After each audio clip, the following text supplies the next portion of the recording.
The Chamber of Unity had never known silence like this. 1,000 alien dignitaries, cloaked in centuries of tradition, froze as the young princess stepped forward, not to uphold legacy, but to break it. Her violet hand rested on the shoulder of a human, a man in plain uniform, who hadn't uttered a word. And when she spoke, the galaxy changed. Before we dive in, let us know where you're watching from. And if stories like this move you, hit that subscribe button, because tomorrow's episode is even more unbelievable than this one.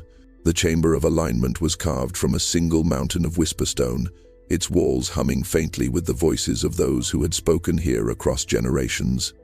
Light streamed in from above, filtered through crystalline spires that refracted it into pale blues and silvers, bathing everything in a glow that was beautiful and cold. Rows of delegates, cloaked in ceremonial robes the color of galaxies, sat unmoving in crescent thrones. They watched with the boredom of those who had already decided what the outcome would be. At the highest tier, beneath the hovering seal of the Celestial Accord, the Queen of Zalari sat draped in twilight silks. Her gaze was not cruel, but it was distant, the kind of distance that made mercy indistinguishable from disinterest. Beside her, the princess sat quietly. Not slouched, not restless, but poised in a way that was too still. It was the stillness of someone not being heard. Her name was Thalexa, first of her line to bear the iridescent glyphs of empathy, the birthmark of those rare few whose emotions ran deep enough to echo. Once praised as a child touched by ancient prophecy, she had grown into a young woman carefully caged by duty. The council spoke about unity today, about the importance of selecting a guardian, a suitor, someone worthy of her station. But to Thalexa, every voice in that chamber sounded like glass being dropped in the same pattern over and over, hoping it would break differently this time.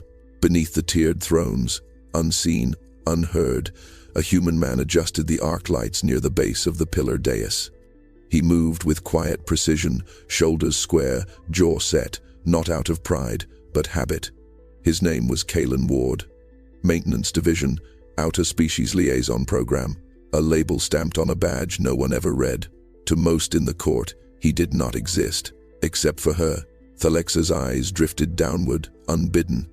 She shouldn't have been watching him, not during council assembly, not with envoys from 3 systems waiting on her approval for the guardian right. But her gaze lingered.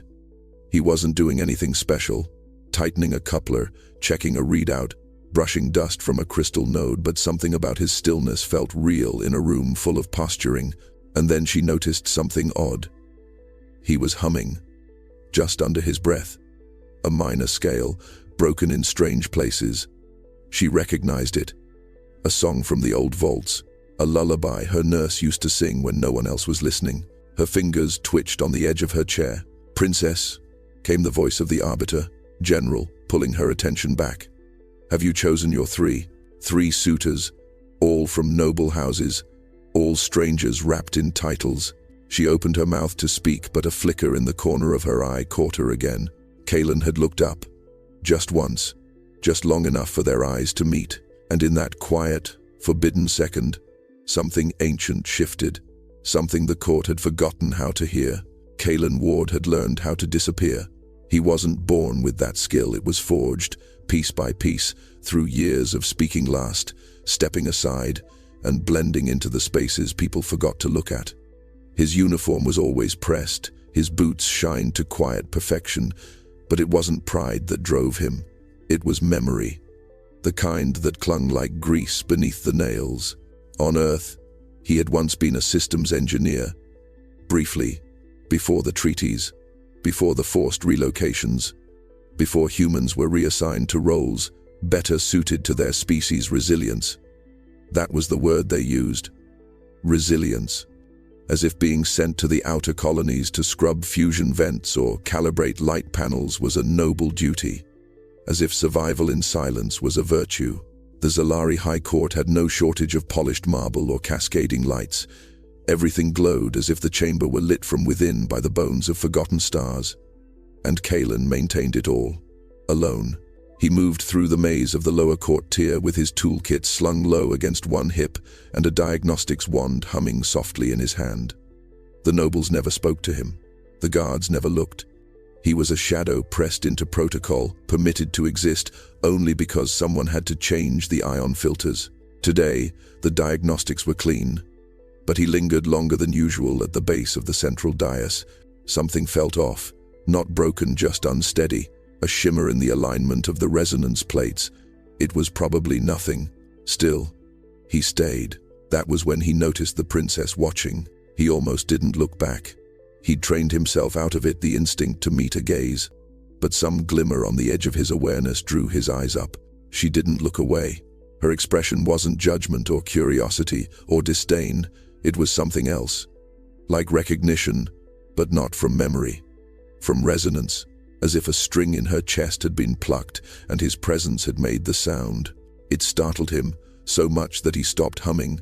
The melody had come out of him without thought. An old song his mother used to hum on the long-haul freighters, back when the stars were still a dream and not a sentence. He hadn't heard it in years, hadn't realized it had left his lips, but it had reached her. He could see it in her face. And then, just as quickly, she looked away, snapped back into the posture expected of a princess of Zelari.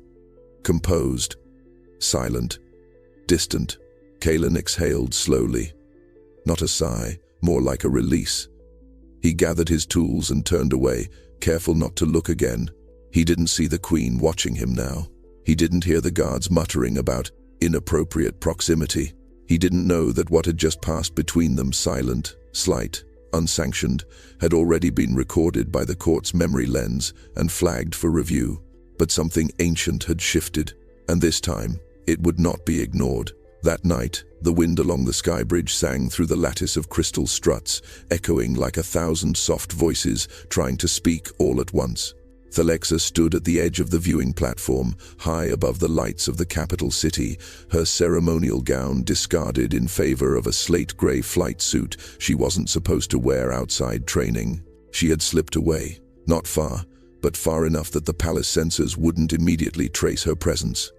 Protocol dictated she remain in her chambers following a council hearing, especially on the eve of the Guardian trials, but protocol was a cage woven of invisible threads, and tonight she had wriggled through one. Her thoughts spun, a storm of obligation and noise. But through it, a single note lingered, quiet, worn, unfinished. That melody, she could still hear it, like a ghost pressed into the soft corners of her memory. The one Kalen had hummed without knowing. The one no one else should have known. Her father used to sing it, long before the crown made his voice a weapon, long before he stopped looking at her like a daughter and started seeing her as a treaty. How did a human, a court custodian, know something that sacred?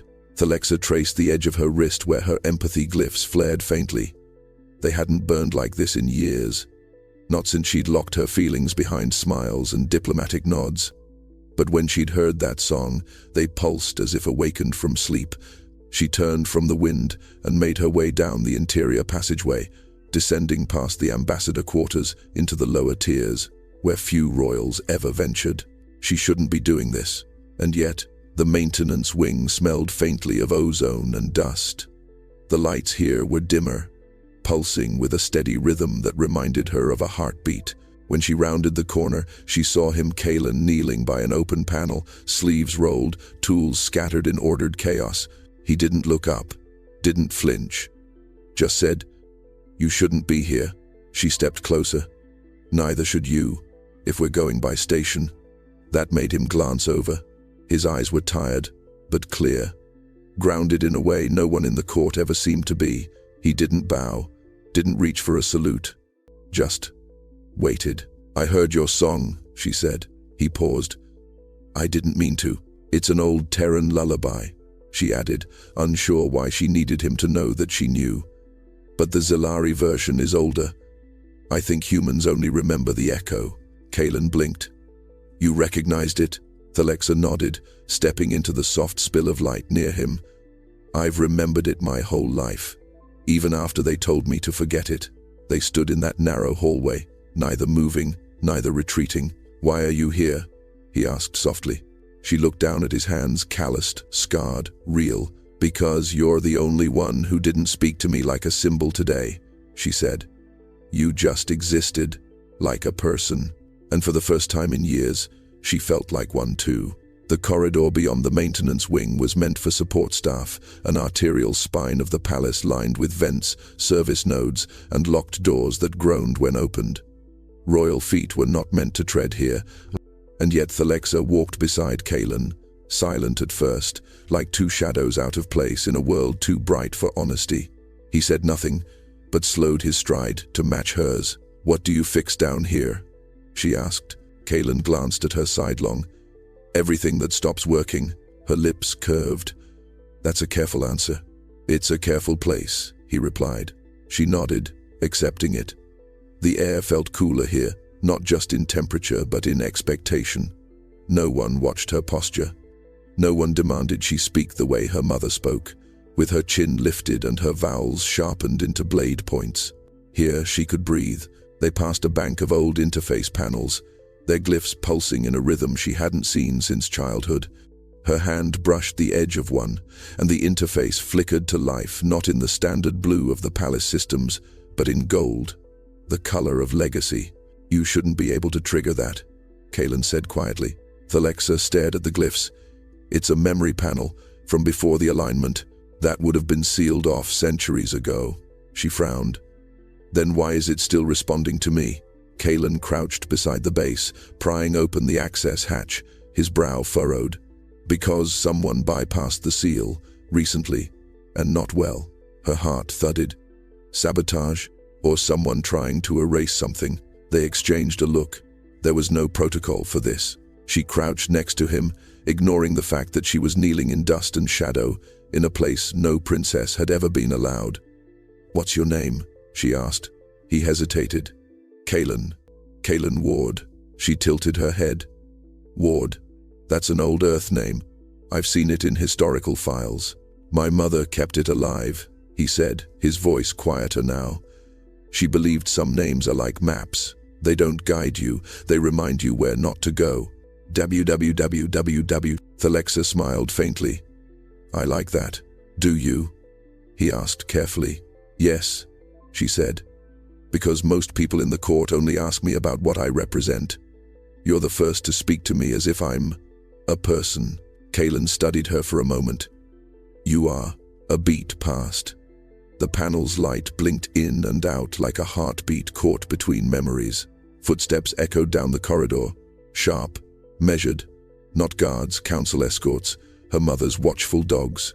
"They'll notice I'm not in my chambers," she whispered. Kaelin stood slowly. "Then you were never here." But she didn't move. Instead, she took a step closer to him, and just before she turned away, she whispered, "Will you be here tomorrow?" He didn't answer with words.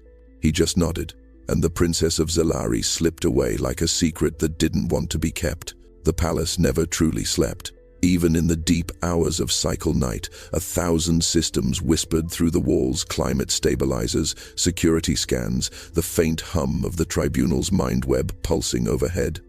But there were pockets of stillness, forgotten conduits, vent shafts and crawl spaces where time moved slower, where things could be remembered without interruption. That was where Thalexa found herself again. The following night, she slipped through a narrow maintenance tunnel near the old solar observatory. It was a place the engineers had long abandoned, its systems too ancient to integrate into the palace's central grid. But someone had been there recently. Dust had been cleared in clean arcs. A portable lamp left behind still glowed faintly, and on the wall, drawn in faded chalk, were a dozen overlapping symbols, meridian glyphs, the same style she had once studied in secret with her father before the court declared such scripts culturally obsolete. She traced a finger along the lines. "You came back," a voice said softly behind her. She turned. Kaelin stood at the entrance to the shaft, his shoulder brushing the frame as if uncertain whether he was welcome in the space his hands had clearly restored. "I had to," she said. "I dreamt the melody again." Kaelin stepped inside, crouching low to avoid the hanging cables. "That's why I come here. It's one of the few places where sound carries like it used to. The air moves differently in these vents, slow, like it's listening." Thalexa sat beside the wall. "Why are you the only one who remembers things this old?" He hesitated. Because my mother refused to forget. She taught me how to read meridian scripts, told me we all come from dust and story, and one of those is harder to erase. She looked at him then, really looked, and saw what she hadn't allowed herself to see before. The quiet tension in his frame, the wear of too many days spent invisible, the gentleness beneath the grit. He wasn't just a custodian, he was a carrier of memory. She pointed at the largest glyph. Do you know what that one means? Kaelin nodded.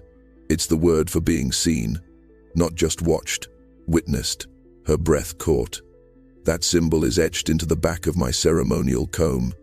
No one knew what it meant, not even my tutors. Your ancestors knew, Kaelin said. It's from the original accord. Before the court rewrote the histories, Thalexa's hands clenched. They rewrote everything. End of. He met her gaze. Not everything. You're still here. They sat in silence, the kind that wasn't empty, but full of things unsaid. And in that silence, the vent shaft carried their breath in soft waves, like a song humming back through time. Outside in the chamber halls, the court prepared the list of suitors for Thalexa's guardian right. 12 names, 12 bloodlines, none of them his, and still, he was the only one who understood her. The hall of petitions shimmered with ceremony. Banners of ancient houses hung like frozen fire from the arching ceilings, each one stitched with a legacy of conquest and arrangement. Crystalline horns echoed through the space, signaling the commencement of the guardian rite, a tradition as old as the throne itself, where the princess would select her potential suitors from among the noble lines of the 5 allied systems. Thalexa stood at the center of the dais, draped in silver-white formal robes that caught the light like polished bone. A crown of luminescent thread hovered just above her brow, rotating slowly, a symbol of choice and burden alike. Around her, the nobles waited. 12 suitors lined the lower ring, each one groomed, polished, perfected, each one rehearsed. She could name their ambitions faster than she could recall their given names. Her mother's voice echoed through the chamber, even-toned and heavy with tradition. Let the princess begin the choosing. Thalexa's breath stuck in her throat. This wasn't how it was supposed to feel. The court expected grace, gratitude, perhaps a small demure smile as she walked past the line of hopeful heirs. But all she could think of was Kaelin, his voice echoing softly in the old shaft, the glyphs he preserved with nothing but chalk and care, the way he had listened. None of these men had ever listened to her. They listened to position, to power, to politics, and none of them had heard the melody. Thalexa stepped forward. The room leaned in, expectant. She looked at the first suitor son of House Vedrix, whose father had once threatened to blockade a planet over a misinterpreted bow. He smiled with perfect teeth. She moved past him without a word. The second suitor tilted his chin, certain of his appeal. She kept walking. And then the third, young, handsome, a commander from the asteroid fleets, bowed so deeply he nearly kissed the floor. But Thalexa's gaze slid over him as if he were fog. By the 5th suitor, murmurs had begun. By the 8th, someone in the back row cleared their throat audibly. By the 10th, her mother had risen from the throne. Thalexa, the queen said, voice tight, you must make the first selection. I can't, Thalexa replied softly. The murmurs became shouts of confusion. You must, the queen pressed, a note of steel in her voice. The right is law. Thalexa's voice didn't rise, but it cut. What law chooses for me what I cannot feel? Gasps echoed through the hall. One of the suitors laughed uncomfortably. Perhaps she needs more time to. I've had years, Thalexa snapped, finally turning. Her glyphs shimmered along her arms, not in shame, but in flair, as if waking from years of dormancy. And none of you ever asked what I wanted, only what I would accept. So the queen's face went still. A moment later, Thalexa stepped off the dais. She did not return to her chambers. She went to the maintenance wing, to the only one who ever asked her nothing, and in doing so, made her feel everything. By the next cycle, the palace was no longer humming with routine, it was vibrating with scandal. From the emerald lounges of the upper ring diplomats to the subterranean archives of the crown's keepers, one name passed through every mouth like a contagion: Kaelin Ward. Some spoke it with disdain, others with amusement, a few with fear, but no one said it quietly. A janitor, hissed an advisor from the Polaran Consortium. She spoke back during the rite and walked out. For him, they say she visited him twice, murmured a young noble to her governess. I heard they touched, said another with a scandalized giggle. Servants whispered faster than the data streams. Guards exchanged glances that lingered too long. Even the tribunal eye, an ancient artificial intelligence embedded in the dome of the main court, quietly shifted its surveillance parameters. The queen stood in her observatory chamber, high above the chaos, her fingers interlaced and motionless. Across from her, Lord Regent Zorvac stood with arms crossed, his skin the color of sunless stone. This cannot be allowed to continue, Zorvac said. You saw the glyphs ignite during her outburst. The court thinks she's unraveling. She is not unraveling, the queen replied. She's waking up. That's more dangerous. The queen did not answer at once. Her thoughts spun like stars caught in artificial orbit. When had her daughter grown so bold, so clear? She hadn't seen that fire in her since Thalexa was a child, before the crown's education dulled her edges. We'll call her back to the right, Zorvac continued. Pressure her through the House of Traditions if we must, but this liaison must end. And if it doesn't, Zorvac's voice turned colder, then the human must be reassigned. Off-world if necessary. The queen looked down toward the lower tiers, where a custodian worked beneath the vault light, brushing dust from the floor in quiet circles. No, she said. No? Norvac barked. You risk the court's unity over a floor, scraper? The queen didn't look away. He may be more than that. Meanwhile, deep in the palace, Kalen wiped his hands clean against his worn cloth and stared at the wall panel in front of him. It had lit again faintly, but unmistakably. Meridian glyphs were pulsing, reacting not just to his presence, but to something he carried, something in his blood, maybe, something long forgotten. He didn't understand it fully, but he had a feeling she might. The door behind him opened. Thalexa stepped in, unaccompanied, face unreadable. But there was no apology in her posture, no shame.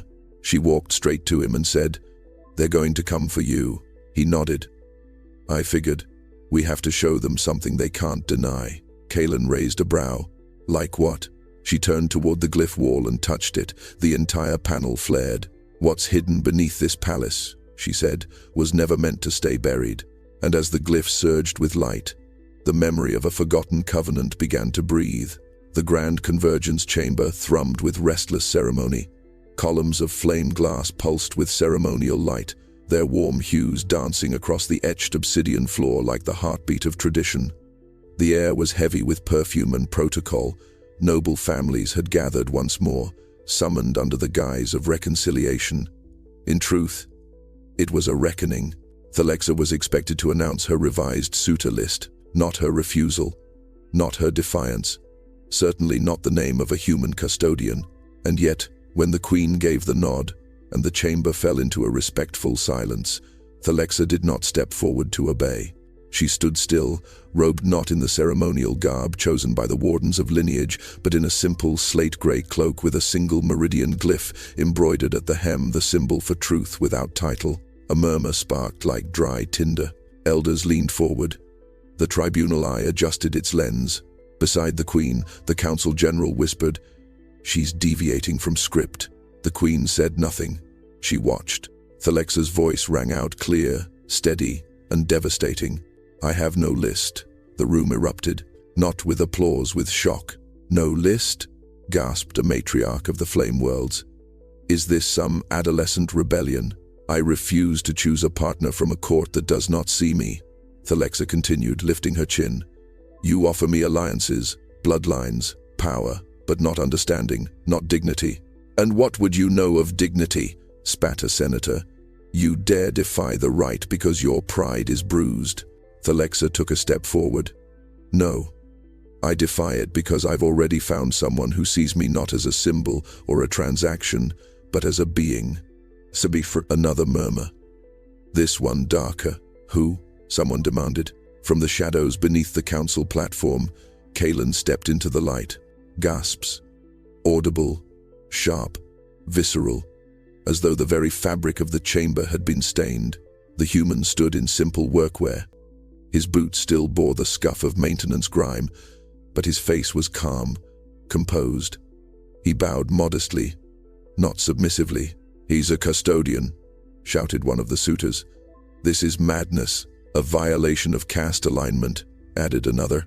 "This is blasphemy," someone near the back shrieked, but the queen raised her hand, and the room stilled. Thalexa turned to face them all. "This man understands our history better than half this court. He uncovered glyphs beneath your own feet that none of you recognized. He knew the melody of the first accord. He carries truths you've buried out of fear." Someone laughed bitterly. "You'd elevate a janitor to royalty?" "No," Thalexa said. "I honor someone who sees me without needing a crown." Kalen said nothing. He didn't need to. The room was already convulsing around his stillness, and for the first time in living memory, the crown itself trembled not from rebellion or war, but from a declaration made without permission.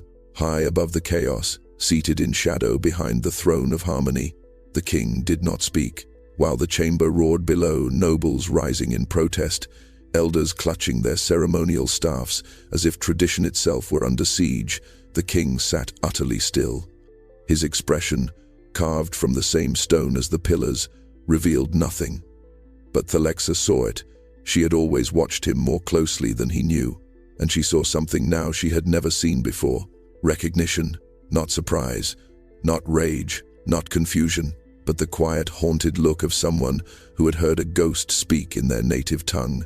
Kalen had not stepped forward again. He remained where she had left him, hands behind his back, calm as dusk, but the king's gaze was fixed on him like a tether pulled taut by time. "Father," Thalexa said into the silence, her voice cutting through the uproar like a needle through silk. "You know his name, don't you?" The queen turned sharply toward her husband. "What is she talking about?" The king did not answer. Lord Regent Zorvac growled, "This is a distraction. The girl is trying to anchor her folly in old myths." The king finally moved. Not much, just a tilt of the head toward Zorvac.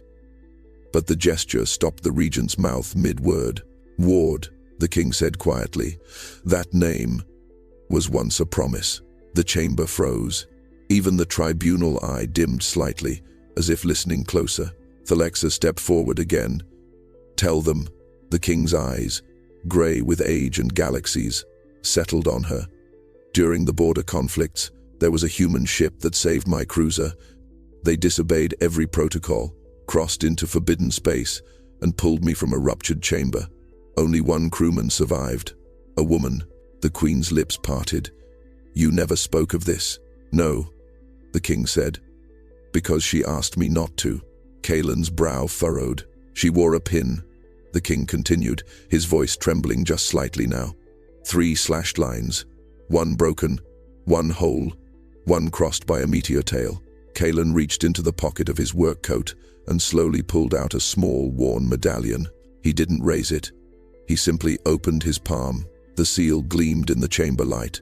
3 slashed lines. The same. The queen stood slowly, her voice barely audible. "Meridian custodians. The council declared them extinct," murmured an elder. "But they never were," Thalexa said.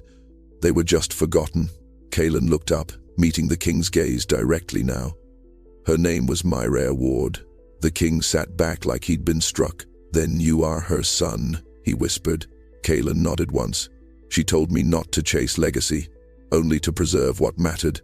Thalexa stepped beside him, not as royalty, but as someone choosing truth. The hall did not erupt this time. It inhaled, and for the first time in generations, it listened. The silence following the king's confession didn't last. It shattered.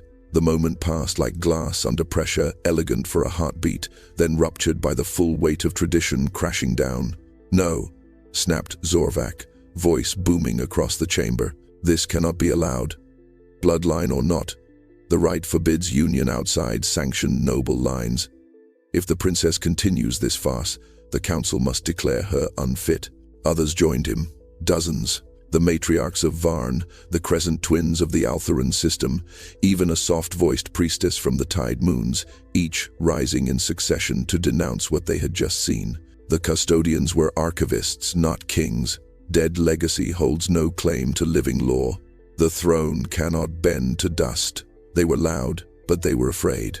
Thalexa could see it now, etched beneath their fury, not pride, not disgust, but fear that everything they built had been balanced atop a story they buried too long ago. The queen rose, the living crystal in her crown flickering with internal light. "This court will maintain order," she said, voice sharp as flint. "Tradition is not built to silence truth, but to serve it.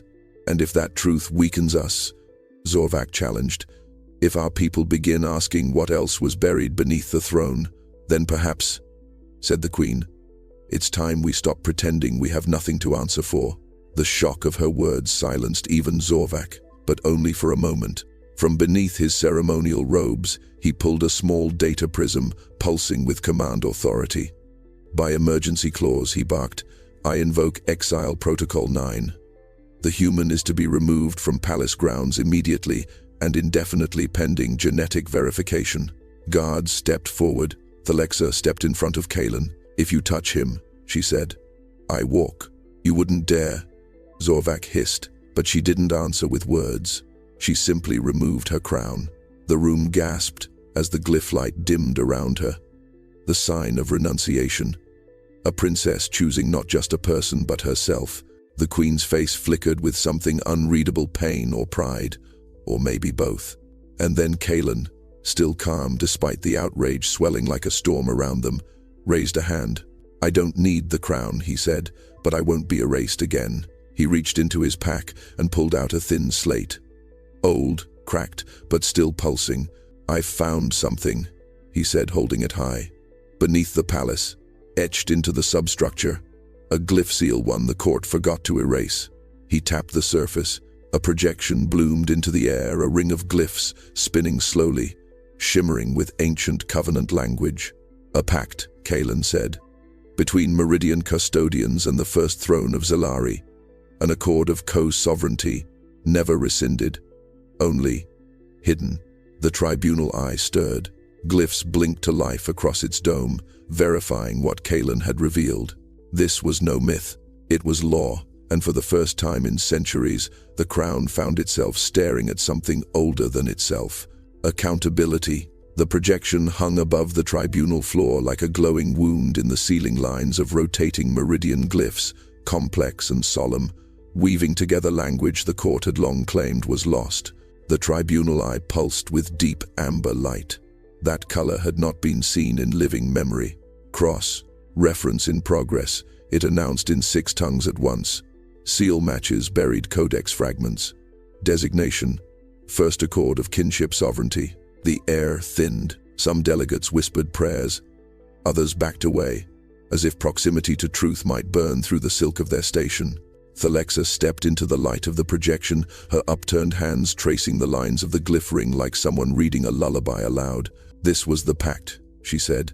"Between your people," she glanced at Kalen, "and mine." Kalen's voice joined hers, quiet but steady. The custodians were not servants. They were keepers, of memory, of law, of balance. "But this changes everything," someone muttered. "It reveals everything," Thalexa corrected. From behind her, the queen descended the dais. For the first time in decades, she removed the crown of crystal flame and held it in her hands, not as a ruler, but as a daughter of the line that had once forged this accord. "When I was a girl," she said, "my sister and I played in the East Wing vaults. There was a sigil above one of the sealed doors. I remember it now. 3 slashed lines, one broken, one whole, one crossed." She turned to Kalen, her voice low. "Your mother was there. She visited the palace once, before everything changed. I remember her eyes." Kalen bowed his head. "She remembered yours." Zorvak barked a laugh, brittle as old bone. "This is storytelling, not governance. It cannot be verified. The original copy of the accord was destroyed." "No," Thalexa said. "It was hidden." She pointed at the floor beneath the dais. "The foundational platform. That's where the primary concordant was etched, beneath the onyx layer. The resonance plates have been humming for weeks, not because they're broken, but because they're vibrating against buried truth." The queen looked at Kalen. "Can you show us?" He nodded. Guards stepped forward not to arrest, but to assist. For the first time, They saw not a janitor, but someone moving with purpose that predated them all. Together, they lifted the dais' base panel, revealing a black stone disc beneath its edges, etched with the same glyphic language now floating above them. Kalen knelt, and with the edge of his sleeve, he wiped centuries of polished dust from the seal. A pulse spread through the chamber, gentle but undeniable. The tribunal eye confirmed the match. Primary Accord seal validated. Authority, active, gasps. Then silence, then something even rarer. Stillness, because in that moment, the court wasn't looking at Kalen as an intruder. They were looking at a rightful voice long denied. And for the first time in 1,000 years, the court remembered what it meant to listen. The throne room no longer felt like stone and fire. It felt like breath held too long, finally released. The queen stood before the revealed seal, one hand resting lightly on its edge. She wasn't wearing the crystal crown now. It lay untouched on a small pedestal beside her, silent, watching, like everyone else. Kalen stepped back, giving her space, but not deference. "You said she visited," he said quietly. "My mother, my rare ward." The queen's eyes closed briefly. "She came during the second alignment," she whispered. "The galaxy was fraying. Treaties were crumbling. I was barely more than a girl, but I remember her arrival like a song you only hear once and never forget." Thalexa watched her mother carefully. This wasn't the ruler who silenced rooms with a glance. This was someone else, someone reaching through memory like a woman searching a river for something precious dropped long ago. "She met with my sister," the queen continued. "The accord had already been buried by then politically, but not in spirit. They spoke for hours. I wasn't supposed to be there, but I hid in the archivist's loft." She glanced at the glyph ring, still glowing softly above them. "I remember Myra's words," she said. She said, "When you bury truth, it does not die, it learns to wait." Kalen looked down at the seal. "She used to say that to me when I was a boy." Zorvac tried one last time. "This changes nothing. Custodians are extinct. His mother's legacy, whatever it was not ratified. We are not bound by a myth." The queen turned, slowly, to face him. "You're wrong," she said. "The accord was encoded not just in word, but in resonance. That's why the glyphs respond to him, why the seal sings. Meridian law bound not just signatures, but intention."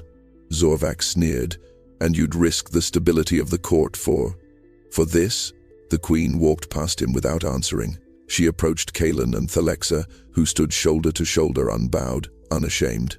"I exiled half of myself when I buried that memory," the queen said, her voice low. "My sister died believing the accord could still mean something. I let the court forget her. I let myself forget." She reached out, not for the crown, for her daughter's hand. Thalexa took it without hesitation, and then, slowly, the queen extended her other hand to Kalen. He stared at it for a moment, not out of hesitation, but the sheer gravity of what it meant. He took it. The crystal crown flared behind them, not with the harsh glow of authority, but with the soft, pulsing warmth of recognition. "You do not belong here by favor," the queen said to Kalen.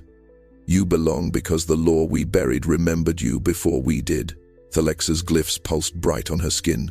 Kalen's eyes shimmered like morning light through dust. The past had not returned for vengeance. It had returned for repair. The chamber doors were open now. For the first time in memory, no guards flanked them. No nobles blocked the path with judgment thinly veiled as formality. The air was different, less choreographed, less staged. It felt like truth had swept through the palace like a storm and left only what could withstand it. Thalexa stood at the base of the dais, no longer beneath the weight of ritual robes, but cloaked in something far stronger. Certainty. Kalen stood beside her, not hidden, not dismissed, not scrubbed from view like dust before ceremony. Seen. The tribunal eye glowed gently above them. Its light had shifted since the seal was revealed, less like surveillance, more like illumination. The eye wasn't just watching anymore. It was bearing witness. The queen stood between them and the throne, not as a barrier, as a bridge. "My daughter," she said, her voice ringing not with command but clarity, "has chosen something we taught her to forget. that dignity and station are not the same. That truth, once buried, rises. She turned to face the court. There will be no exile, no right, no forced guardianship. What we once called law will be revised to reflect what it has always been underneath a promise. Murmurs rose, not in protest, but in stunned acceptance. The ripple of old thinking beginning to fracture. Thalexa's voice carried next. Not loud, just true. I do not reject my crown, she said. I redefine it. With him, Kaelan did not flinch. He didn't bow. He didn't speak in grand declarations. He simply took her hand, and the court saw it. Not as scandal, not as collapse, but as realignment. Zorvak, watching from the shadows, finally understood what had slipped through his fingers. Not power, not protocol, but the illusion that tradition could forever wall off truth. He stepped back and said nothing. Kaelan turned toward the queen. I don't want position or title. I never did. She nodded. And that's why you've earned something rarer. A courier stepped forward, bearing a small object wrapped in cloth. The queen accepted it, then unfolded the fabric to reveal a sigil carved into a ring of obsidian glass. 3 slashed lines, one broken, one whole, one crossed by a meteor tail. The seal of the Meridian Custodians. It belongs to your line, she said. It belongs to you now. Kaelan hesitated, then took it not as inheritance, but as responsibility. As the court watched, Thalexa and Kaelan stepped through the center aisle toward the open doors.